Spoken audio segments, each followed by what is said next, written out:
This is Don't Quit Your Daydream, where I am sharing stories of dreams that came to life. I'm interviewing members of the Creative Dreams Circle so they can tell you about their dreams, their creative projects, their businesses, all the cool things that they're making happen and putting out into the world. And also so we can talk a little bit about the obstacles that they faced and how they overcame them. I believe that the best source of inspiration is to hear the real stories of how other people make their dreams real. So let's dive in. All right. Okay. Hello, everyone. I'm so happy today. I have Ricia Fleming here with me. Ricia has been working since forever to understand and heal those intangible interpersonal traumas from childhood.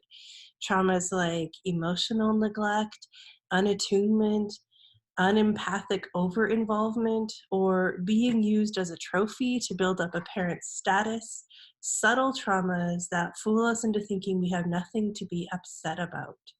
So she's writing a book to share with us what she's discovered about validating and healing these subtle traumas. So I'm just so thrilled to bring her here and share her work with you. So please, Ricia, tell me about this project, this book that you're writing. Oh, Andrea, I'm so excited to be here, to be doing this. I am so excited to have this opportunity to reach out to people about this subject.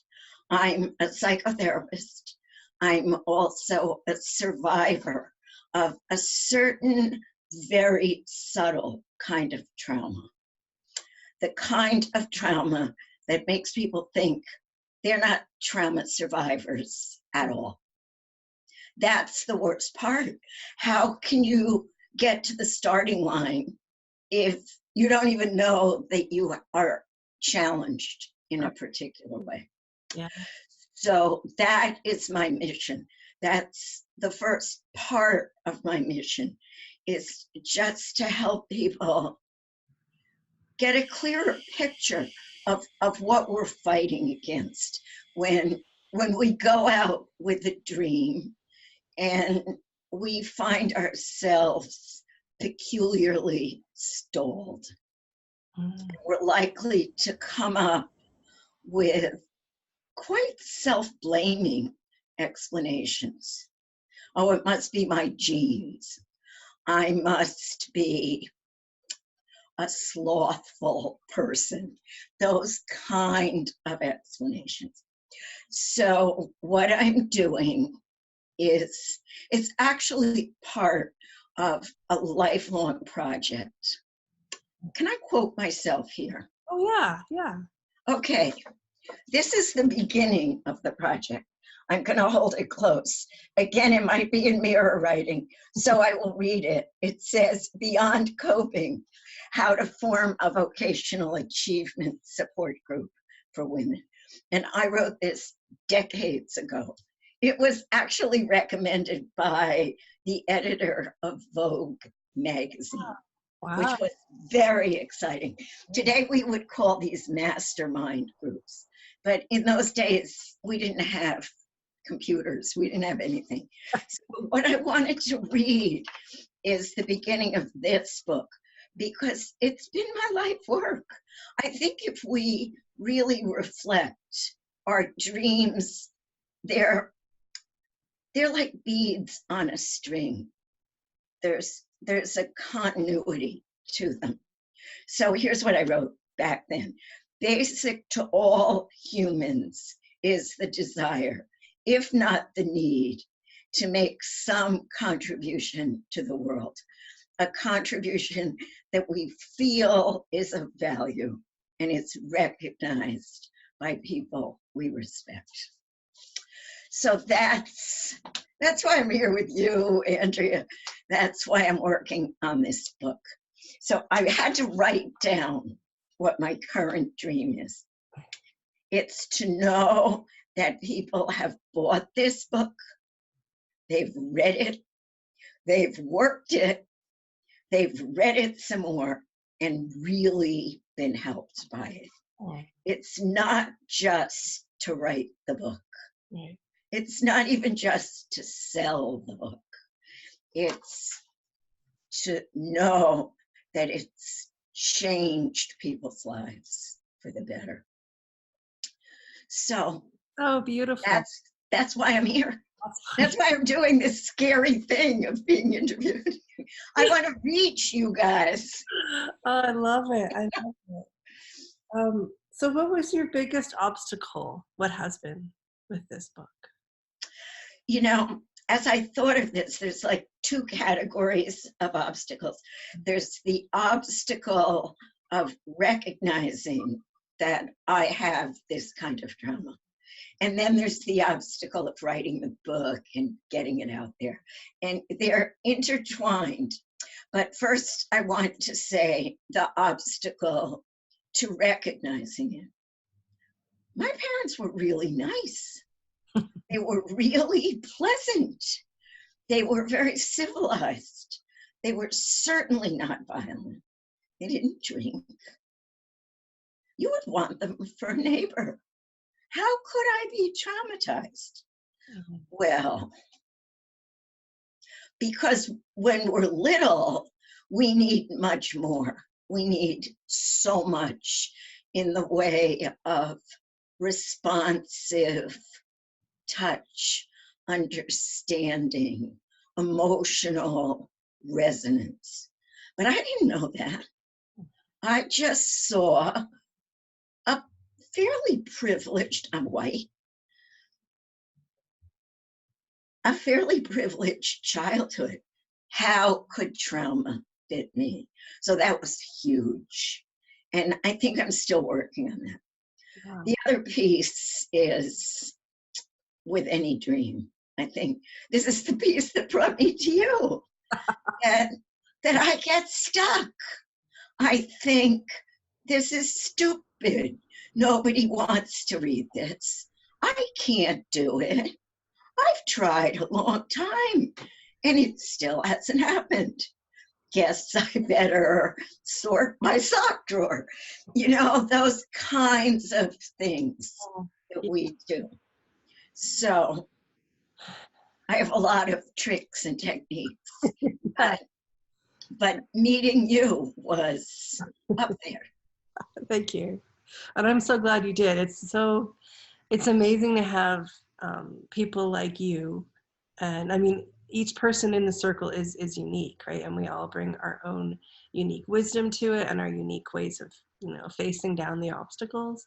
And it's so beautiful because as you're saying, we don't know we have, like the big problem is that we don't know we have a problem. And it really helps to uncover that kind of thing with other people who are also willing to look at that stuff. So that's where each person being so brave and showing up together has made such a great space that we all benefit from. Yes. I think the isolation, not just literal isolation, but thinking I'm the only one. Yeah. I am some kind of freak who just flails around. And I've heard a quote, don't compare your insides to other people's outsides. Right. And I think, like, if I go, now that I'm going to the Zoom meetings, if I actually see other people who are struggling, it takes away that particular immobilizing self-stigma. Yes. We're all in this together. Yeah. So, and that is, I mean, we're already talking about the last question I have, but that's about like, how are you working through all these obstacles? And where exactly are you in the stage of writing the book now? You have it written, right? I have a pretty workable first draft. It's got, if you've written things on a word processor, you know how you get that funny kind of cut and paste, doesn't flow very well. There's chunks like that. But a lot of the stories read like really touching stories. I do have a website. Can I hold up my website? I want to see it. Okay. I had to give it a name. So I gave it a long name that's abbreviated NACCT. Here's what each of them stand for. Oh, I love this. I love you brought visual aids. Visual aids, non-physically assaultive. That means nobody, well, you didn't have to be hit. You could have been hit. You could have been incested. And in that case, what people are likely to do is compare to themselves. So they'll say, oh, well, the interpersonal stuff, the fact that they didn't always listen to me, that was nothing. What was really bad was I got hit. So it's also attachment based. And attachment is a word in the psychology world that has come to refer to early relationships, babies and caretakers. And here's the big long name.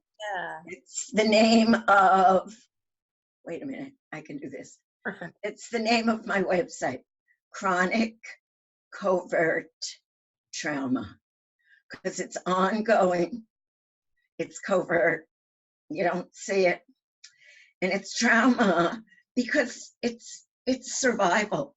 It's a threat to survival. Under all of these seemingly self-blaming kinds of things, there's a survival fear. And we're very careful. If we think something is keeping us alive, we don't want to jostle it. So that keeps us a little constricted. When I listen to you talk, it feels like there's so much purpose behind this book, and there's so much healing it can offer to so many people, that maybe that's one of the things that helps drive you to work through the obstacles. Absolutely. Yeah. Absolutely. I've got another show and tell. Awesome. I found this. This is my first thing that I did with you, Andrea. Oh, yeah. It was your free 10-day, give your dream wings, you called it in those days. I was like, oh, this is so cool, because it was years ago. Yeah. But I do so much visual work. So I'm going to show you this. I might have to stand up. This is my drawing to motivate myself. That's me, the little person. And the bigger person is my inner helper. Then here we have me sitting at my computer. You can see NACCD. Here is me, like talking to you and talking to you guys. This is me, the me that needed this book. Oh, yeah. Not the me now, but the old me who was so self-blaming. So I'm sort of, this me has morphed into everybody who can benefit from this. So this is the key that motivates me. The me that really needed this, and what's the word? The kinship that I feel with other people who also need this. So it's not ego. It's a desire to connect with other people and to help other people. There it is. Thank you, Ricia. That is so, it's beautiful and inspiring. And I know that lots of people watching are going to benefit from the work too. So I'm going to put a link to it that they can click and go see it. I hope everyone goes and checks that out. And thank you so much, Ricia. I really appreciate you sharing and doing all of this, and just the amount of healing that this project is bringing to the world. That's. I hope so. Thank you. Thank you so much. Your belief in it helps too. Thank you so much for giving me this opportunity to connect with all these new wonderful people. Thank you. Awesome. Thank you. Thank you, Ricia.